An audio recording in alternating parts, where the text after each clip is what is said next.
Hi guys, welcome. And who dat? I'm Joe, and today we are going to be looking at the best prospects at each position in the upcoming 2025 NFL Draft for our beloved, bless you boys, in black and gold, the New Orleans Saints. Now, every Saints content provider are doing videos about the draft. I've been doing videos about the draft for months. And a couple of videos I like to do right before the draft are breaking down, in my opinion, the best prospects at each position. I don't know if these Saints content providers are going to do it, and are they going to do it in the way I'm doing it? I don't think so. This is one of the reasons why I like having my channel, because as a Saints fan, it's something like this that I would be looking forward to, and I hope you guys enjoy it. I'm going to have caveats, so when you see the list, don't freak out. I'm going to have to explain myself, and we're going to talk about multiple prospects at each position, not just the ones I have shown. So let's start with the offense. And there it is, the basic offensive formation, and you're going to have to let me explain. But we are going to talk about each and every position, and I'm looking forward to other Saints content providers doing this as well, but I highly doubt it. This is where we're at. So let's start with the quarterback position first. All right. I'm not going to put the best prospect at each position and then call it a day. Everybody knows who the number one guy at each position is. I'm picking players that the Saints have not only a realistic chance of drafting, but players that make sense. So if there's somebody available at a position and they're available for us at 9, then yeah, if I really like them, I'm going to put them on the position. But quarterback, we're going to start with, and that's a different monster altogether. The best quarterback's Cam Ward. I don't think we have a shot at him at all unless we mortgage the future and then some. And I don't think Tennessee would trade out of that spot anyway. So I'm going to leave Cam Ward off the list. Now, the next two consensus quarterbacks are Shadir Sanders and Jackson Dart. I don't think either one of them are worth the ninth overall pick. I also don't think that either one of them would be available with the second round pick. I think whoever doesn't take a quarterback in the first round between Tennessee, Cleveland, the Giants, the Jets, the Raiders, the Steelers, I mean, there's probably a few more. All of those teams will be likely to grab a quarterback at the beginning of the second round. So that's kind of the way I'm looking at it. I think this quarterback class is that type where no one wants to take a high draft pick on any of them. There's too many players at other positions that you want to spend that high first round pick on. But everybody kind of wants a quarterback, and I think they're all going to be throwing their darts in the second round. So I don't think Sanders or Dart will be there at 40. And that kind of puts us into the next tier of quarterback, which could be, a cluster. Anywhere from the second round to the fifth round, you might see those guys go. Talking about Kyle McCord or Will Howard or Curtis Rourke, guys like that Tyler Shaw, guys like that I would consider they may be a developmental guy, but that would be the kind of guy you'd be getting if you don't spend one of your first two picks on a quarterback. So I think best case scenario for the Saints, unless they are sold on Sanders or Dart and they decide to spend a first round pick on them. You get to the second round, Sanders and Dart, if they're still there at 40, they're an option. I'm going to go ahead and put Will Howard as the best prospect fit for the Saints. I'm thinking that this isn't the year to get a franchise quarterback. I'm not willing to hitch my wagon on Shadir Sanders or Jackson Dart in the first round. Not right now. I think we have too many needs. There are too many players at other positions in the first round that project into the NFL pretty well. And in my opinion, Sanders and Dart, you're not quite sure what you're going to get. If I'm going to take a chance on a guy, I'm not quite sure what I'm going to get, but it's a positional need. And, that's how teams get in trouble, spending the ninth overall pick on a Jackson Dart. That's my opinion. I think you wait until the third round or the fourth round if you want to grab one of those guys. Will Howard, Kyle McCord. I really like Curtis Rourke too. There's a few other options there. Tyler Shaw. I mean, if there's a run on quarterbacks and they all go in the first two rounds, you could probably still get Howard in the third round or the fourth round. Now, I don't think Howard's going to turn into a great pro. I think that he'll probably end up a viable backup. And I'm kind of hoping, from what I'm looking at, he turns out to be something of a Chase Daniel, where no, you don't want him to be your franchise quarterback, but at the same time, he's not some guy that you're just going to let go. Perennial backup, maybe, a Josh McCown kind of guy, a guy that if he has to start a couple of games, he's not going to go out there and lose it. He'll, I think that's the best thing about Howard. He plays within a scheme. I look at Shadir Sanders and I think about what's the ceiling for him.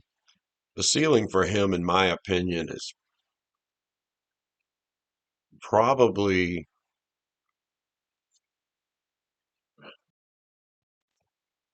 I would, I would say probably Russell Wilson. That if Shador comes out and he plays to the best of his abilities, you might get Russell Wilson out of him. But he kind of looks to me like a Derek Carr type. Somewhere in that Russell Wilson to Derek Carr range.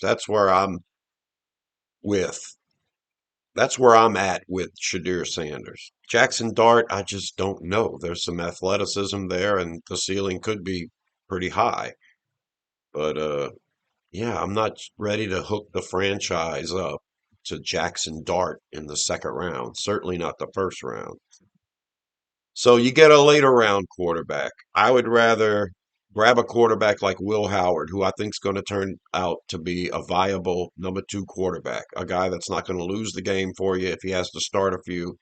He's probably never going to be your guy. But I'm looking to improve this team everywhere that I can. If I go this entire draft without a quarterback, I'm fine. Derek Carr's our starter. We have a young guy in Spencer Rattler with tools. Spencer Rattler's probably the Tyler Shaw of the bunch. And then if you get Will Howard, I think he's physically gifted. And I think that there may be some stuff upstairs equal to Jake Hayner. But he's got physical tools. He's somewhere between Rattler and Hayner. And I think that the combination of the two, it's a kind of guy that I think you could keep around your team. So I'm not keen on grabbing a quarterback this year. I know everyone says you can't hope that next year will be a year where a quarterback's there for you, especially if we finish with a 500 record. Yeah, we'll have to trade away a bunch of stuff to move up into next year's great quarterback class. But truly, there's going to be five quarterbacks coming out. It doesn't have to be Arch Manning. There's going to be four or five quarterbacks that come out next year that are going to be better than the guys that are in this class. I feel confident about that. Cade Klubnik is a guy that I'm thinking is going to be one of those at the bottom of the list, but they'll still be first, second round projections. I'd rather take Cade Klubnik than any of the guys in the draft this year, except for Cam. So that's my feelings on quarterback. I've got Will Howard here because I think he would be the best fit. You grab him in the fourth round, you hope he develops into a guy who can compete to be a starter. But I think the floor for him would be like a Chase Daniel type backup who you're going to keep on your team. He's going to make the team. It's not going to be Jake Hayner. He's going to take Hayner's spot. He might be better than Rattler. All right, let's move on to halfback. Yeah, there's a chance that Ashton Genty's there at pick 9, and I wouldn't be totally against that. And there's probably the certainty that Amarian Hampton will be there at pick 9. But I think Hampton goes in the late first, early second. I don't think Hampton's available in the second round. And as much as I'm fine with the idea of getting Ashton Genty with pick 9, I would rather have a more complete team before I feel confident in the success of the halfback and the quarterback, actually. So I'm thinking best case scenario for the Saints is you don't use your first round pick, maybe not even your second round pick, because the running back class is pretty deep this year. But a guy that would fit is Travion Henderson out of Ohio State. What I like the most about Henderson, besides his on field production, which is great, that ability to run, to find the space, he's a big play waiting to happen. But he is a complete running back, probably one of the best pass protectors coming out. He's great in the passing game in general. I think that's the key for us to improve at halfback from the team we have right now. Kendre Miller has all the ability in the world when he's running the ball. His problem is he can't stay healthy. He's also got another major problem. If he is healthy and he's able to go out there and he's able to run the ball and look good doing it, he's a liability in the passing game. He can catch the ball, sure, but as far as pass protection, as far as knowing where to line up, this guy, Kendre Miller, is screwing things up. And if you want to get on this team ahead of Kendre Miller, you're not only going to have to be a good running back running the ball, you're going to have to be a complete back. And I think that would be the guy that would definitely take Kendre Miller's place. And Travion Henderson is that guy. He's a little small, though he's under 200 pounds, and I don't think you're ever going to run Travion Henderson 25, 30 times a game. But you really shouldn't be doing that with Alvin Kamara either.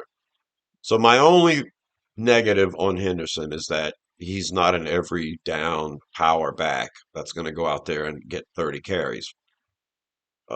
He's going to have to play a complementary role with someone else. It makes sense because we have Kamara right now, but yeah, eventually, if you draft Henderson, you're still going to have that number 2 that's able to come in and take his place a lot. So grabbing Henderson, it's almost like grabbing one of a 2 back set. And then in a couple of years, you're going to need another back to be that number 2 when Kamara retires or whatever. So, but I still think it's the best fit. I'm not sold on Sampson out of Tennessee. Can't pass block at all. DJ Giddens, the same thing. Can't pass block. But all of these guys have a lot of ability at the running back position in the draft this year. And I wouldn't mind taking one in the 4th or 5th round, even the 6th or 7th round. A guy like Kyle Monangai out of Rutgers, who is a great pass protector and a big body, could benefit the Saints greatly, and you could get him in the 6th round probably. I think that's the kind of guy, a guy that can pass protect. Or a guy like Brashard Smith out of SMU, who played wide receiver before he moved over to the running back. He would be the kind of guy that couldn't be a every down workload back, but he has so many special traits, not unlike Tyrone Tracy, who went to the Giants last year. I think Brashard Smith would be a great pick, and he seems to be mocked on day 3 all the time. Any kind of back, it would be nice. Jordan James out of Oregon in the 6th round, if he could make it to us at the 6th round. Any kind of second back, as long as they have the versatility to play in the passing game, has a real shot making this team over Kendre Miller. And I think we have a lot of options at running back this year. The main reason I'm not sold on Genty, yeah, Genty might be a generational player, but he's getting 300 carries, 300 touches every year in college. So he's got a lot of wear and tear to begin with. He's not the biggest guy in the world. I think he can handle being workhorse back, but uh, my issue is your average shelf life of a running back in the NFL is usually 3 years on average. If you get a really good one, then and he's playing up to his level and earns that second contract, you're hoping he's still playing at that level come the end of the second contract. Genty could be all of those things. And in his first couple of years, he won't be getting a lot of playing time because, he's going to be, whoever we get's going to be splitting time with Kamara. It's kind of weird to have a guy like Genty on the bench, you know.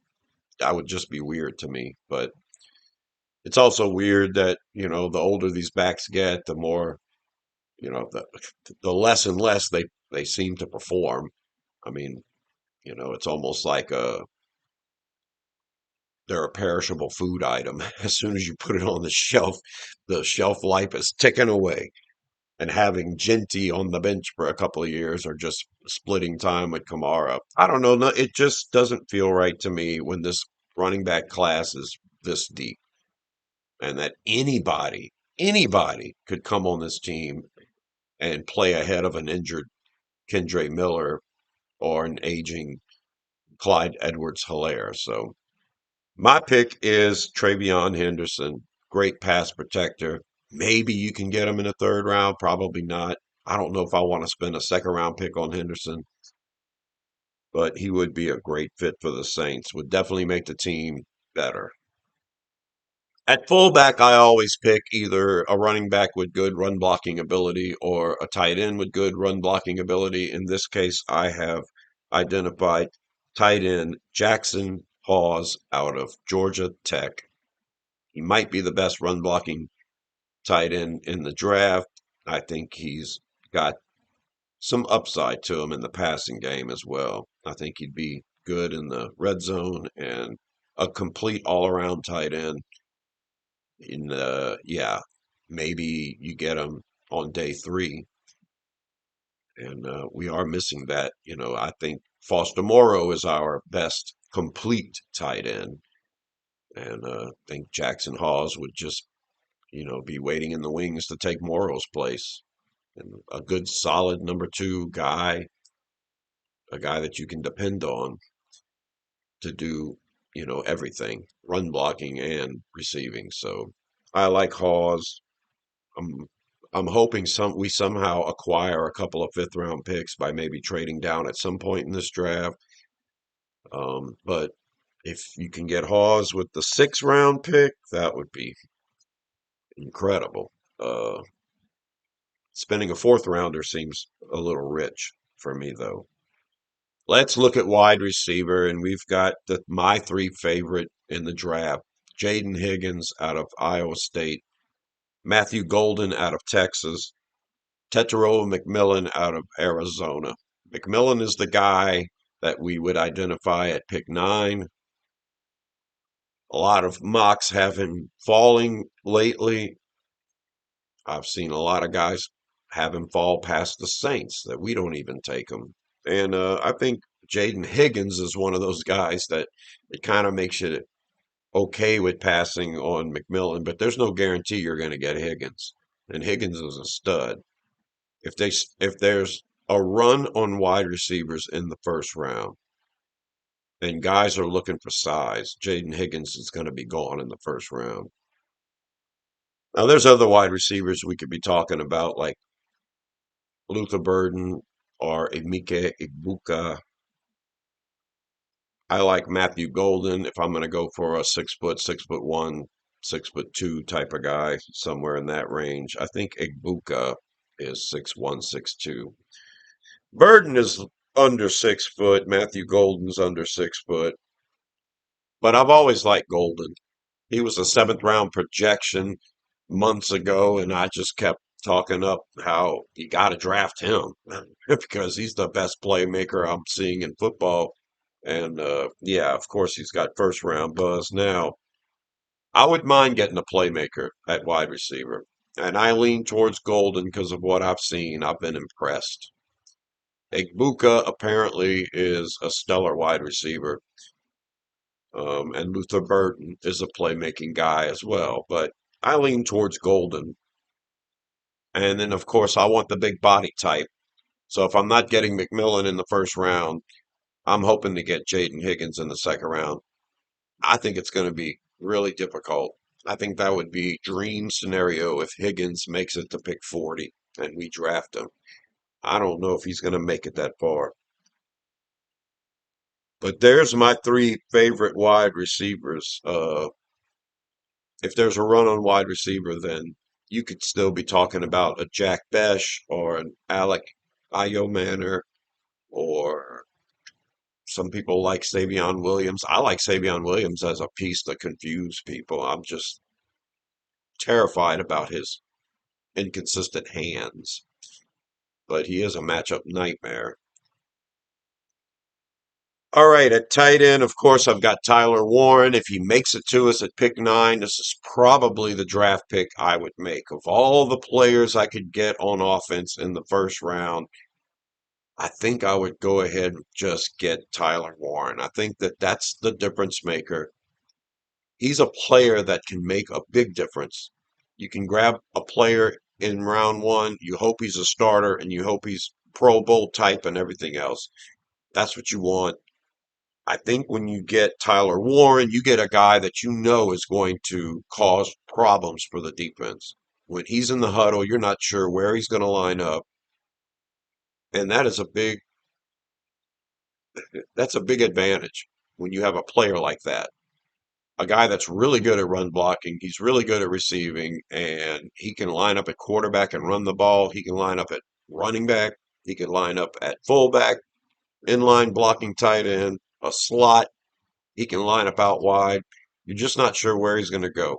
A mismatch made in heaven for the Saints. That's the kind of impact he can have. Not to mention that he's a pretty damn good player, and I don't think that anyone questions he's going to transition into the NFL and be an effective player. We don't have a starting tight end like Tyler Warren. I think he would be a major difference maker for this team. Colston Loveland's another tight end that, even though he's smaller than Warren, Loveland can still give you that not quite sure where he's lining up kind of feel. And some other tight ends I really like. Mason Taylor is, I think he's going to be a great tight end. I think he's going to be an all around solid guy. And eventually he's going to be a starter in the league. And whoever has Mason Taylor is going to be happy to have him. And then you got Elijah Yoro from Miami. I think of all the receiving tight ends like Harold Fannin Jr. and Oronde Gadsden, stuff like that, I think that Yoro is a guy that could develop into a pretty decent blocking tight end.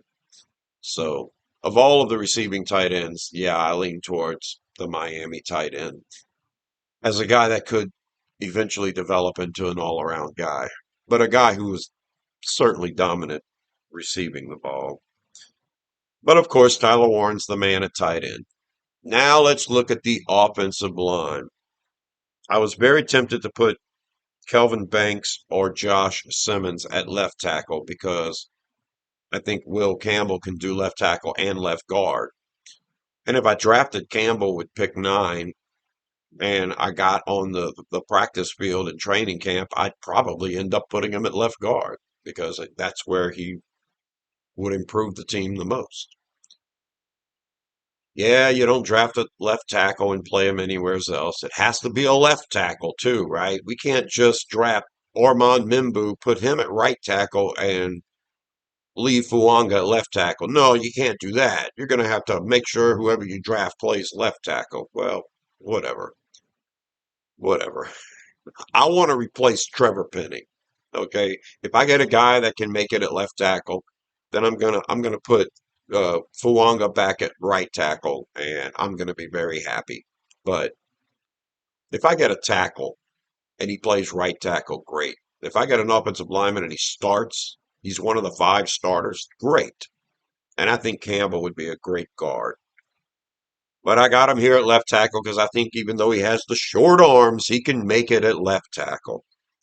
We might have the 2 starting tackles with the shortest arms in the league, but Fuanga was pretty effective last year. I think he's going to turn into a great pro. You put him back at the right side, and he plays better than he did last year. And then you got Will Campbell at left tackle. Wow, great. Love it. We got short armed tackles, but they can play the hell out of the football position. So I like Will Campbell.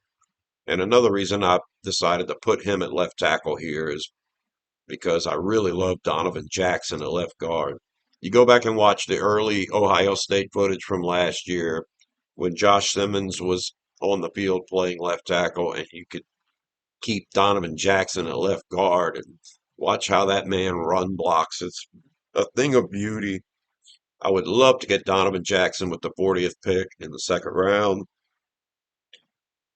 A guard that I might have rated a little higher than Donovan Jackson is Gray Zabel. Gray Zabel will likely get drafted out of North Dakota State in the first round. I'm thinking at 18 to the Seattle Seahawks is where I've got him pegged in my mind. Zabel could go anywhere from pick 15 to 25. That's where I have him going. And Jackson would be shortly after that. So to get either Jackson or Zabel in the second round would be a home run hit for the Saints. But I think Zabel can play left guard, center, and right guard. There's not a lot of centers in this draft right now that are worthy of a high draft pick. There's no Jackson Powers Johnson this year. Or if you're old, there's no Charles Bentley this year. No, if you want a center because you need a center, you can probably get one in the third round with one of Georgia's players or interior offensive lineman who can play center, and then or you can just wait till the day three and get a center, or you can get Gray Zabel early and you can play him at center, and that would be an option. So I'm kind of cheating by putting Zabel there, but I do love Donovan Jackson or Gray Zabel at guard. And at right guard, how can you say no to Tate Ratledge? Everyone wants him to be there in the third round, and we grab him, and it would be great. He's a great player and high energy, high character kind of guy. I mean, he's the kind of guy that the whole team would be following, I think, with that mullet and stash. All right. Best right guard in the draft, I think. That would be a great pick in the third round. And of course, Armand Membu would also be a great right guard, and he's going to be a very good right tackle. If Armand Membu makes it to pick nine, I think he's a I think he's on the top of the list for me. I'm talking about if I'm at pick nine and Tyler Warren's there, I'm probably going with Tyler Warren. I'm a fool for that that kind of effect on our offense, our football team, to have a playmaker that everybody wants. I think Tyler Warren would be that playmaker that everybody else wants that I really want. But I think to affect your football team greatly, you got to improve in the trenches. And Armand Mimbu would be perfect. You draft him, he plays right tackle, he takes Trevor Penning's place. And I can't think of anything much better than that other than getting a starting left guard or getting a right guard who can come in and immediately take Cesar Ruiz's place because the offensive line needs a lot of help. There may be a run on tackles in this draft, and if there is, then these tackles are all going to go early, including Zabel, who played tackle in college, and Donovan Jackson, who played tackle the second half of his season last year. I think Kelvin Banks can go as high as pick four to the Patriots. And if you're sold on Josh Simmons' medicals, then he might be the best tackle in the class. So if there's a run on tackles, you might see guys like Ariante Ursary getting taken at the bottom of the first round. Somebody might take a shot on Cameron Williams out of Texas in the second round if there's a big run on tackles. And if that happens, then yeah, it's going to push some wide receivers into the second round. It's going to push some defensive linemen into the second round. That is the offense. Now let's take a look at the defense, and this comes with a lot of caveats. So I'm going with a base formation look here, and we're going to have to talk our way through this. This is a base 3-4, defensive line, two ends, and a defensive tackle. Well, we know we're going to run a four-man front on some base nickel. We might do a 3-3-5 nickel look where you have three down linemen and three in the middle of the field and then five DBs. Those three in the middle of the field are going to have to be excellent. They're going to have to be edge rushers who can also play linebacker. And I think if you go base 3-4, your basic base 3-4 has a defensive tackle that's 330 pounds and two defensive ends that are between 280 and 300, 310. So for the Saints, when drafting this year, if you're looking at defensive end, pure defensive end, playing on the line next to that defensive tackle, you're going to want a guy who can stop the run. You're going to need a guy that's thick. So in my diagram, I have Kenneth Grant as the nose tackle. He's projected to go in the middle of the first round. And at defensive end, I have three tech defensive ends who could project to play defensive end in a base 3-4.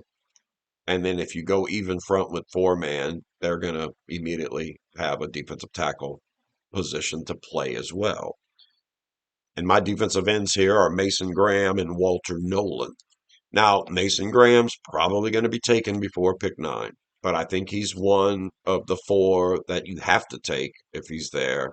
And if for some reason Mason Graham falls to pick 9, I think that's the pick above everybody else, in my opinion. Is he going to play nose tackle?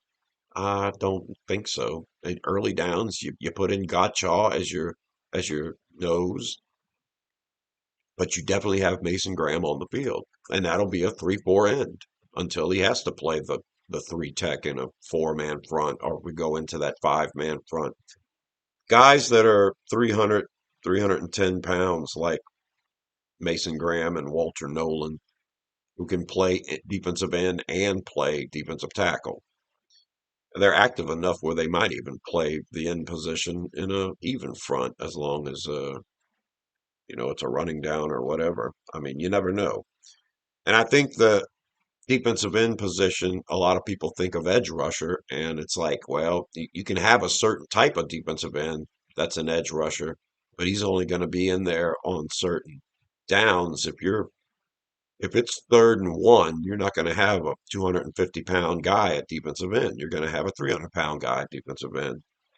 So my defensive end that I draft, if he if it's Mike Green, then he's only going to be playing, in a pass rush situation. He's more like a linebacker size.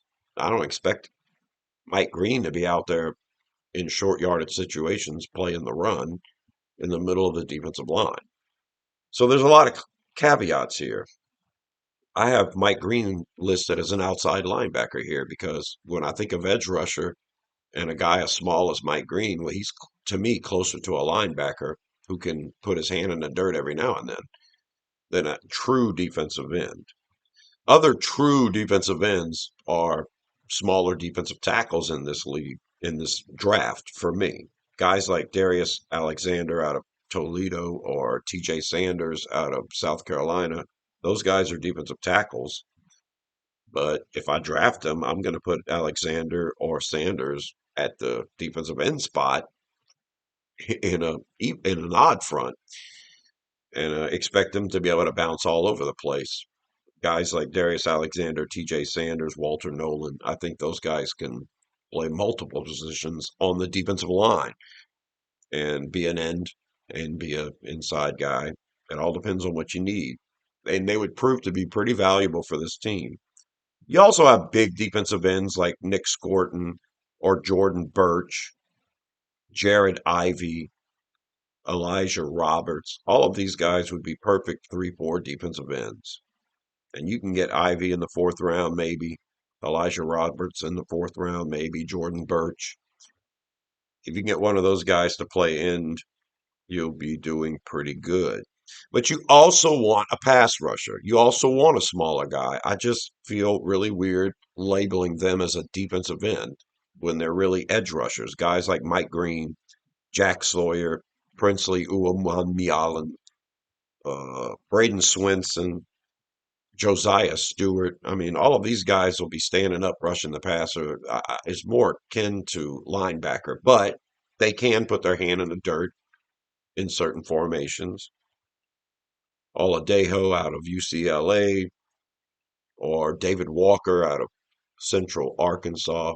Those fast edge rushers are definitely guys that I'm looking at and I want to draft. I just can't put them at defensive end here. I would put Aladejo as a linebacker. I would put David Walker as an edge rusher, but I would put him in the linebacker class because he's so small.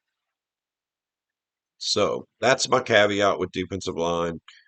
And I mentioned a bunch of guys. Savion Jones out of LSU would also make a good 3-4 defensive end, I think. So Shemar Turner would make a good 3-4 defensive end, probably. He's got the size. All right, let's look at the linebackers. Of course, Jahad Campbell is the man. And I've got him here at middle linebacker, but he could play outside linebacker. He can play wherever you want to play him. He could put his hand in the dirt and rush the passer too. Jahad Campbell is a stud. I'm going to say this right now about Jahad Campbell. I think he's a dome patrol type of linebacker, and that's a big statement. What I'm saying is, if you ever have four of the greatest linebackers in the league on your team at the same time, then Jahad Campbell could certainly be one of them. I watched some highlight packages of Campbell because I can't stand Alabama, so I didn't see a lot of their games except when they played, the Tigers and beat us every dang time. But watching a highlight package of Campbell is exciting. He keeps his shoulders square to the line of scrimmage. He flows left and right. It reminds me of Sam Mills. It looks like he knows exactly where the play's going, anticipating, and then hits the hole right when he needs to, keeping his shoulders square the whole time. Always in great form. It reminds me of Sam Mills. And then I see a clip of him running to the outside from the middle linebacker position and hitting the running back right at the line of scrimmage before he has a chance to turn up and do anything, avoiding the blocks, getting off the blocks, Campbell getting off the blocks and getting this running back down at the line of scrimmage. And I'm like, man, that looked like Vaughn Johnson to me. And then, of course, he rushes the passer, gets after the quarterback. You're like, is this Pat Swilling? I mean, come on. Overall, he might look more like Jackson than anyone else, Ricky Jackson. So I just love it. I love Campbell.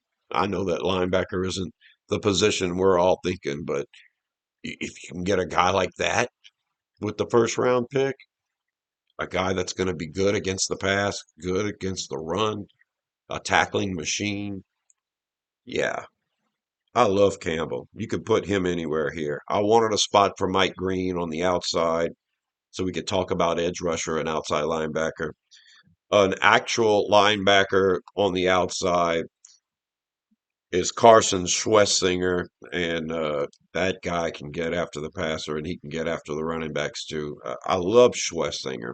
Grabbing him in the second round, I'd be really stoked about. And I love Demetrius Knight. I think Demetrius Knight can line up anywhere.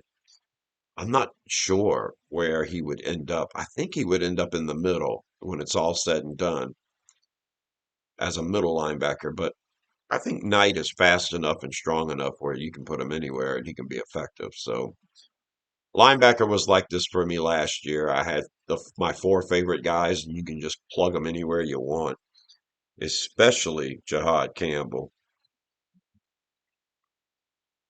Other middle linebackers that I like are Chris Paul Jr. and I love Danny Stutzman out of Oklahoma. Other outside linebackers that I like, the edge rushers like Jack Sawyer that you could say are linebackers. Um, Josiah Stewart out of Michigan. I would have to put him more towards a linebacker. And then Aladejo out of UCLA, who played linebacker, outside linebacker, and then had to be the defensive end edge rusher when all of their edge rushers went into the draft last year, the Twins. So Stewart was trying to rush the passer more this year, but it showed he can be a good linebacker already in his career. And I still like Barrett Carter on the outside as a presence out of Clemson somewhere in the late rounds. All right, let's talk about the secondary to wrap up this video. The two best cornerbacks, Jahdae Barron, Will Johnson, both of them would be a great pick for us. I like Barron's versatility, but I think Johnson would be a better pure outside, every down outside cornerback. So, okay. So, yeah, that's Will Johnson, best outside cornerback. I think that's the guy you get if you really want to identify a guy who's going to start on the outside, force Taylor back inside. That works. Jahdae Barron, I don't know if he makes it on the outside 100% of the time in our league. I think he's versatile enough, though, to play multiple positions, and that would be a great player to have, especially in this scheme. We have his coach on our team now, so Barron could be a guy that could plug in at nickel, safety, and outside corner. But if he was forced, like through injury or something, to have to start on the outside the whole time, I don't know. I think he might be a bit of a liability in press man. We probably won't run a lot of that if he's out there.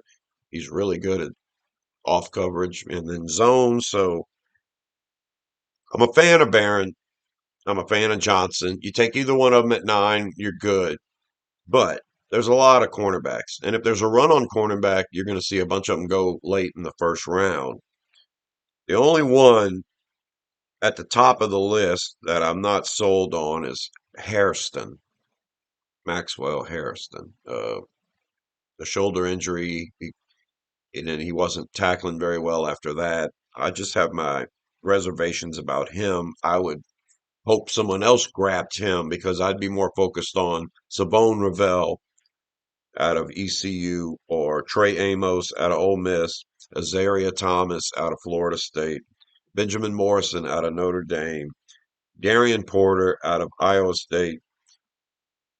And then, you can still go into the third round or fourth round and get some pretty good cornerbacks this year. I don't know if Denzel Burks out of Ohio State is going to make it in the league or not, but I have him on a short list in the fourth round, along with Dorian Strong out of Virginia Tech or Quincy Riley out of Louisville, who I've always liked, and then Noel Williams out of Cal, and he led the college football in interceptions this year. So lots of different cornerbacks to choose from.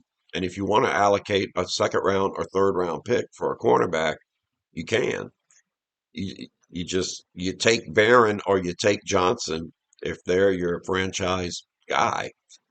And if they're not, and if there's someone else at another position that you value just as much or more, then you've got a lot of cornerbacks to choose from in this draft.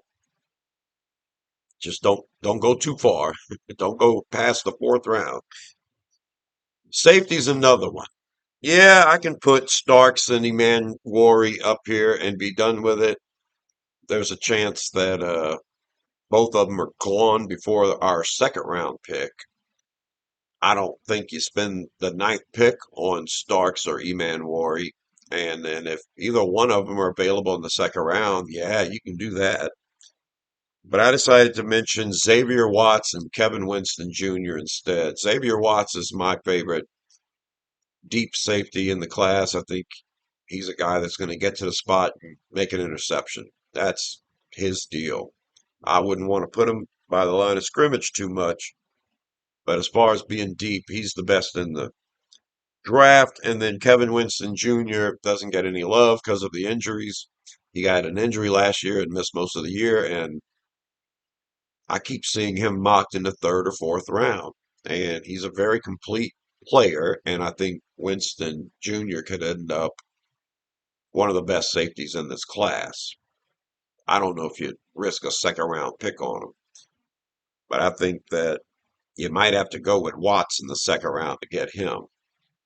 But if you can get Watts in the third round, that would be a steal. And if you can get Winston in the third round or fourth round, I think you're getting a great safety. We could use a backup safety. Andrew Makuba out of Texas or Lathan Ransom out of Ohio State. And then even Jonas Sanker, who I like out of Virginia. You get him late fourth round or hopefully slips to the sixth round. I'm kind of hoping we trade down and pick up a couple extra picks. Having a fifth round pick this year would be good. And that is the way I have best prospects lined up for our defense. So there you go. That's all the different caveats and how I'm thinking about things. Got both of them lined up here one last time. And yeah, the video I do the week before the draft, I'll just have multiple players at each position listed and it'll be a basic list and then we'll go from there. I've had one last year. I like to go back and look at it and see where I was right and where I was wrong. And I was right about a few guys. Subscribe to Rosenfield 10 for more videos about the Saints and to have a presentation like this that you're not going to see anywhere else. Leave your comments and let me know who your best prospect fits are at each position for our beloved Saints. And until the next one, I'll talk to you later. Who dat?